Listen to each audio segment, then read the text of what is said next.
Ano ang rapture? Kailan mangyayari ito at paano mangyayari ito? Now we're gonna go into the scripture para sagutin yung mga tanong natin na yan. Yung word na rapture ay wala sa Bible, but the Bible teaches us na itong rapture ay mangyayari. Yung word na rapture kasi, ang meaning niyan ay caught up. In Greek word, harpazo.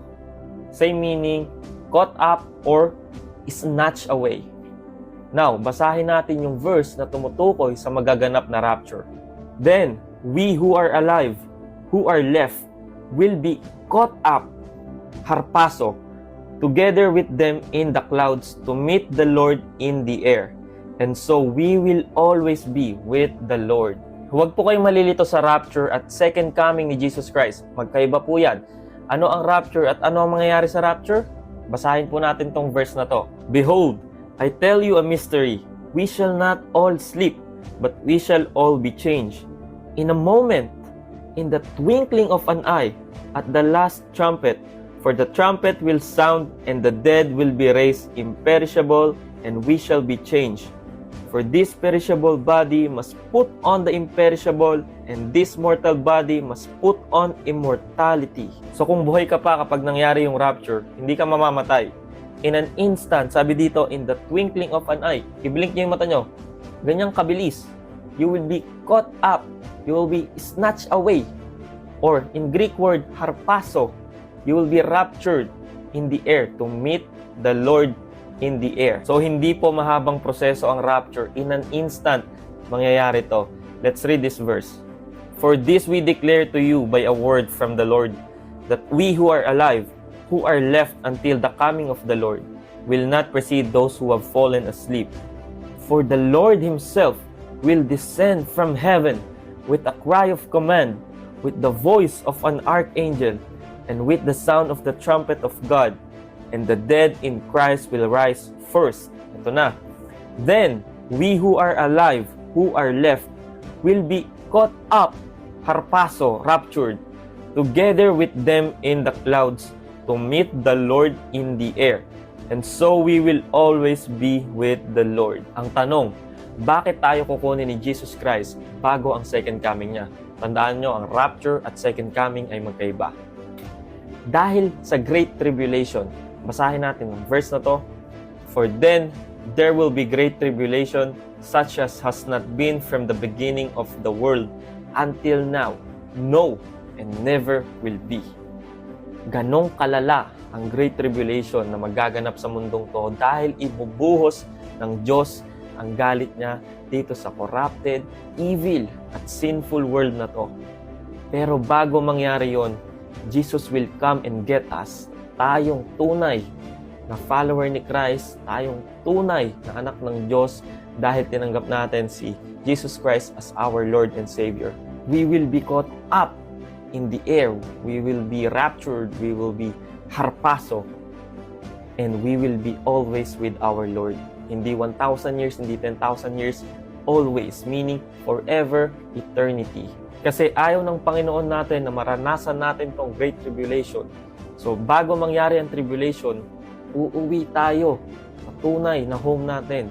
Tandaan nyo, this world is not our home. Dumadaan lang tayo dito. So kapag nangyari ang rapture, simula pa lang yan.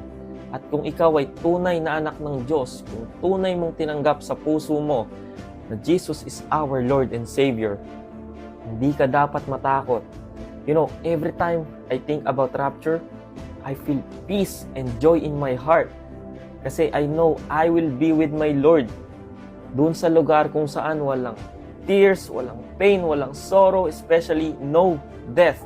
So kung nakakaramdam ka ng takot kapag naririnig mo na itong mga end times na to, maybe you are not yet saved. And this is the time to repent of your sins and bow down and accept Jesus Christ as your Lord and Savior.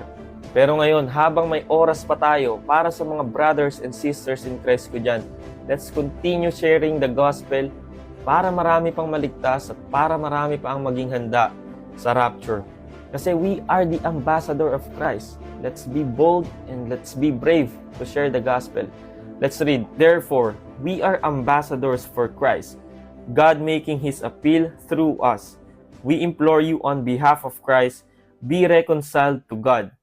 For our sake, He made Him to be sin who knew no sin, so that in Him we might become the righteousness of God. At bilang ambassador ni Christ, bago mangyari ang tribulation, kukunin niya tayo, iuuwi niya tayo sa tunay na home natin. We will be caught up, we will be harpaso. Hindi niya hayaan na maranasan natin ang great tribulation, hindi niya hayaan na maramdaman natin ang galit ng Diyos na ibubuhos dito sa sinful world na to. And if you call yourself a Christian, pero kapag naririnig mo tong rapture, end times, at second coming, ay natatakot ka pa din, then maybe you are not yet truly saved. Kasi as a real reborn Christian, hindi na dapat tayo masurpresa sa mga magaganap na to. Kasi we are walking in the light. Naglalakad tayo sa liwanag, wala tayo sa dilim. Ang mga masosurprise lang dyan, yung mga tao naglalakad sa kadiliman. Kasi sabi ni Lord, dadating siya na parang magnanakaw sa gabi. At tayo, bilang Christian, naglalakad tayo sa liwanag, hindi na tayo masosurprise. Kasi alam natin na dadating talaga siya. Let's read. But you are not in darkness, brothers, for that day to surprise you like a thief. For you are all children of light, children of the day.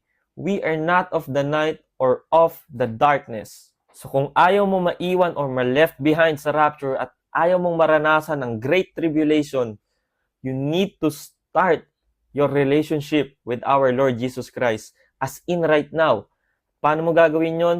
Repent of your sins, tumalikod ka na sa mundo, at basahin mo ang Biblia araw-araw. Kasi that's how communication works. Sa relation, di ba? Nakikipag-communicate tayo para magkaroon tayo ng magandang relasyon sa nakakasama natin. Ganun din sa Panginoon. At paano natin gagawin yon?